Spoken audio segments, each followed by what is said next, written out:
Сәлеметсіздер ме? Қалдарыңыз қалай? Мен бүгін сіздермен пекин капустасын тұздайтын боламын.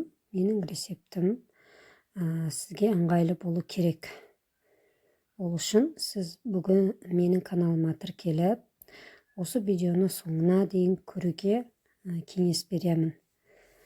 Алдымен капустаны әрқайсысын екіге бөліп алдым. Мен 2 капуста алдым. Қаласаңыздар 1 капуста алуларыңызға болады. Менде үйде адам көп болғандықтан көбірек тұздап қояйын дедім.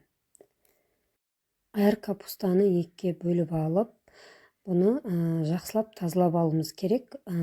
Осындай үлкенде отысқа салып, әрқайсысын, әр қабатын жақсылап жуу керек. Себебі оның әр қабатын ашып жумасаңыз, ішінде құрты болады өзінің. Осы капустаның өзінің құрты болады. Сол құртынан толыққанды арылу үшін әрбір қабатын бір-бірлеп жуып алдым. Қарап тұрғандарыңыздай, ішінде болатын құртты мен көрсетейін. Сондай кішкентай болады. Қызыл, ақ түсті болуы мүмкін ол. Мінекей, қазір сізге көрсетемін. Міне. Сондықтан әрқайсысын жеке бір-бір қабатынан ашып, жуып тазалау керексіз. Мен тұздығына өз рецептімді қостым. Негізі пекин капустасының кимчи әртүрлі қоспада жасайды әр адам. Сондықтан мен өзімдікін қостым. Өзім ішіне ұнататыным бар, қоспаларын ұнатпайтыным бар. Соған байланысты өз тұздығымды жасап шықтым. Ыстық суға тұз салып, сол арқылы тұздауыңызға болады. Болмаса, құрғақ кәдімгі ұйықталған тұзды әр қабатына сеуіп тұздауыңызға болады. Мен қазір 2 түрінде көрсетейін сізге. Байқасаңыздар, мен әр қабатын әлде қарап жатырмын. Кетіп қалмасын құрт деп. Осылай құю арқылы тұздасаңыз да болады. Немесе осылай құрғақ тұзды әр қабатына сеу арқылы тұздасаңыз да болады.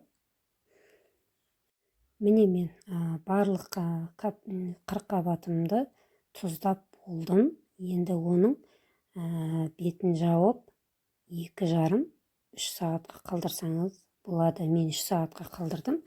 Келесі этап ол тұздық дайындаймыз.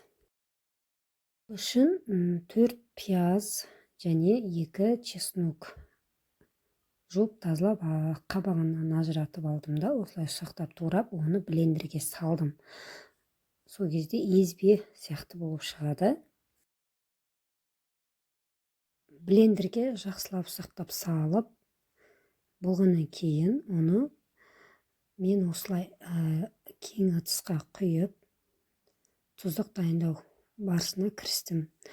Оған кимчи қостым және имбір, сосын корейский салаттың дәмдеу үшін қостым. 3 қасықтай қосыңыз. Сосын 200 грамм су құйыңыз. Мен қазір мына кимчиға ішін жақсылап толыққанды алып шығу үшін құйып жасап жатырмын. Негізі сіздер 1 стақандай су құйыңыз. 200 грамм қоссаңыз болады. Сонымен қоса соя тұздығын қостым. Қазір міне сәбіз салатына арналған дәмдеуіштен 3 қасық қостым. 10 грамм имбір қостым. Онда өте жақсы пайдалы. Және соя тұздығынан 3 қасық қостым. Көріп тұрғандарыңыздай. Сосын аджика қостым. Одан 3 қасық қостым. Жақсылап араластырдым. Керемет, әдемі иісі, ароматный. Және керемет дәмді шықты. 2 қасық қант қосып алдым. Сонымен бұны ары қарай енді тұздауға кіріссек. Тұздамас бұрын міндетті түрде қолыңызға мүмкіндігіңізше осылай қолғап киіп алыңыз, ыңғайлы болады. Тұздауға кіріскен кезде әр 40 қабаттың суын сығып алып тастаңыз. Кейін әр қабатына, көріп тұрғандарыңыздай, әр қабатына жағып шығасыз тұздықты. Сол кезде өте дәмді әрі толыққанды тұздалады. Тұздығына сәбіз тағы да пияздар қосуға, түрін қосуға болар еді, бірақ мен қоспадым, өйткені маған олай емес. Осындай тұздығы ұнайды, өзіме ыңғайлы болғандықтан сіздер де жасап көріңіздер. Өте дәмді және пайдалы деп айтуға да болады. Өйткені тұмау тиген кезде, әдетте суық тиген кезде, қыс айларында өте ыңғайлы. Тоңып келген кезде, қарныңыз ашқан кезде нанмен қосып жей берулеріңізге болады. Болмаса бір сорпа дайындайтын кезде қоссаңыздар, ол да жақсы. Байқағандарыңыздай, мені әр қабатына жағып жатырмын, қайталап айтамын. Сонымен мен болып қалдым. Осылай жасап 2-3 күнге қоясыздар. Мен 3 күнге қойдым.